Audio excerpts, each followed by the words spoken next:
নিয়তির নির্মম পরিহাসে যাদের শৈশব হারিয়ে গিয়েছিল অন্ধকার গলিতে, যাদের চোখ জুড়ে ছিল কেবল অনিশ্চয়তা, সেই দুই এতিম শিশু রায়হান ও রোহানের মাথার উপর এবার পরম মমতার ছায়া হয়ে দাঁড়ালেন প্রধানমন্ত্রী তারেক রহমান।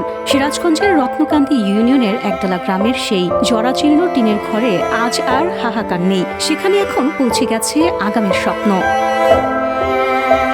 শৈশবেই বাবাকে হারানো রায়হান আর রোহান 4 মাস আগে হারিয়েছে গর্ভধারিণী মাকেও। বৃদ্ধ নানা নানির সাথে একটি জরাজীর্ণ ঘরে মানবেতর জীবন কাটছিল তাদের। অর্থাভাবে বন্ধ হয়ে গিয়েছিল স্কুলে যাওয়া, দুবেলা ঠিকমতো আহার জুটবে কিনা সেই চিন্তায় যখন বৃদ্ধ নানার চোখ ঝাপসা হয়ে আসছিল, তখনই অভিভাবকের মতো সহায়তার হাত বাড়িয়ে দিলেন প্রধানমন্ত্রী তারেক রহমান।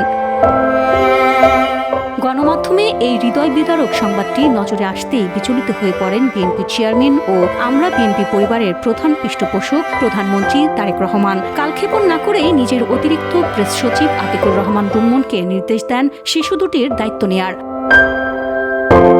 আজ শুক্রবার দুপুরে আমরা বিএনপি পরিবারের সদস্য সচিব কৃষিবিদ মোকসেদুল মোমিন মিথুন এবং উপদেষ্টা আবুল কাশেমের নেতৃত্বে একটি প্রতিনিধি দল সিরাজগঞ্জের সেই নির্ভীত পল্লীতে পৌঁছান।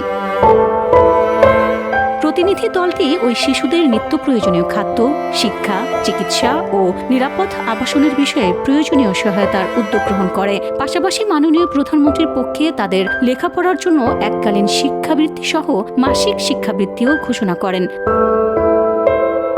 এ সময় আরও উপস্থিত ছিলেন সিরাজগঞ্জ 1 আসনের সংসদ সদস্য সেলিম রেজা, গাজীপুর পৌরসভার সাবেক মেয়র আব্দুস সালাম সহ স্থানীয় নেতৃবৃন্দ। তাদের উপস্থিতিতে আবেগঘন এক পরিবেশ সৃষ্টি হয়। দুই এতিম শিশুর চোখের জল মুছিয়ে দেওয়ার এই দৃশ্য উপস্থিত সবার হৃদয় ছুঁয়ে যায়। আসলে এই রায়হান আর রেহান এই দুই ছোট্ট শিশু, বয়স 7 বছর আর একজনের 9 বছর।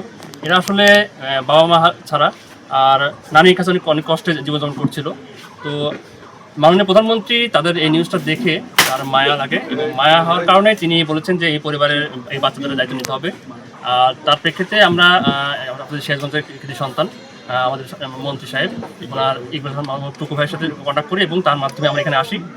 রাজনীতি মানে কেবল ক্ষমতার লড়াই নয়, রাজনীতি মানে মানুষের বিপদে পাশে দাঁড়ানো। তারেক রহমানের এই মানবিক উদ্যোগ যেন পুনরায় সেই বার্তাই দিল, রায়হান ও রোহান এখন আর একা নয়, তাদের সাথে রয়েছে পুরো দেশ এবং একজন মানবিক অভিভাবক। তারা আবারও স্কুলে যাবে, আবারও হাসবে, এটাই এখন সিরাজগঞ্জবাসীর প্রত্যাশা।